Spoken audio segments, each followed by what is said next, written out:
अस्सलाम वालेकुम दोस्तों, क्या हाल हैं जी? ठीक हैं? तो पंजाब रेंजर्स की एक नई अपडेट में आपको खुशामदीद करता हूँ। जैसे कि अब आपको मालूम हुआ होगा कि ये अपडेट कुछ दिनों के बाद आई है। तो एक तो इसकी रीज़न ये थी कि आप लोग कह रहे थे कि मैं व्यूज़ के लिए ऐसा करता हूँ। भाई व्यूज़ लेने से मुझे क्या फ़ायदा होगा? हाँ, अगर आप बात करते हैं कि व्यूज़ लेने से मुझे पैसे मिलते हैं, तो ऐसी बात ज़ाहिर है पैसे तो मिलते हैं, लेकिन अल्लाह का शुक्र है जितनी मैं अपनी रियल लाइफ़ में अर्निंग कर रहा हूँ, यूट्यूब से तो उतने मैं 6-7 महीनों में भी नहीं कमा सकता।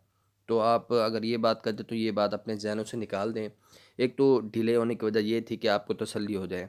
अब आपको कहीं से कोई अपडेट मिली थी, नहीं मिली थी, तो मुसलसल मैं उनसे राब्ते में रहकर आपको एक तो मालूमात पहुँचाने की कोशिश करता हूँ। और फिर आप में से नहीं, मैं सब की नहीं बात कर रहा, आपको पता तो है जो चंद एक होते हैं, तो उनसे मैं मुखातिब हूँ कि आप हौसले से बात किया करें। दूसरी अपडेट लेट होने की वजह ये भी थी कि मैं कन्फर्म करना चाह रहा था कि पहले जनवरी की बात क्यों की गई और फिर उन्होंने ये क्यों कहा कि अब सिलसिला ख़त्म हो गया है। तो दोनों बातें दुरुस्त हैं। अब दोनों बातें कैसे दुरुस्त हो सकती हैं? अब ये बात गौर से सुनिए आप। हुआ क्या कि उन्होंने जो फ्रेश कैंडिडेट्स बुलाने थे फ़ेज़ 2 के लिए, जो पहले फ़िज़िकल क्लियर कर चुके हैं, वो सिलसिला अब उन्होंने रोक दिया है। अगर वो सिलसिला रोक दिया तो फिर जनवरी तक कैसे चलेगा? जनवरी तक चलने का मकसद ये है कि बाज़-औक़ात बच्चे ट्रेनिंग में से छोड़ छोड़ के भाग जाते हैं। कुछ ट्रेनिंग में बीमार पड़ जाते हैं, कोई मेडिकल अनफ़िट हो जाता है, तो फिर ज़ाहिर है वैकेंसीज़ तो खाली हो गई ना।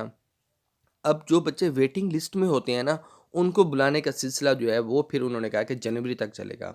हाँ, जनवरी के फर्स्ट तक, सेकंड तक, थर्ड तक किस वीक तक ये मैं कंफर्म नहीं कर सका, लेकिन जनवरी तक चलने की बात ये थी। ज़ाहिर है उस वक्त मैं बात क्लियर नहीं कर सका कि जनवरी तक बुलाने से क्या होगा। ये जो जब बात की गई कि रुक गया है सिलसिला, फिर जहन में आया कि जनवरी की बात क्यों की गई थी। तो अब आपको समझ आ गई है कि नए कैंडिडेट्स जो सिलेक्ट होने थे, ट्रेनिंग शुरू होनी थी, वो हो चुकी है।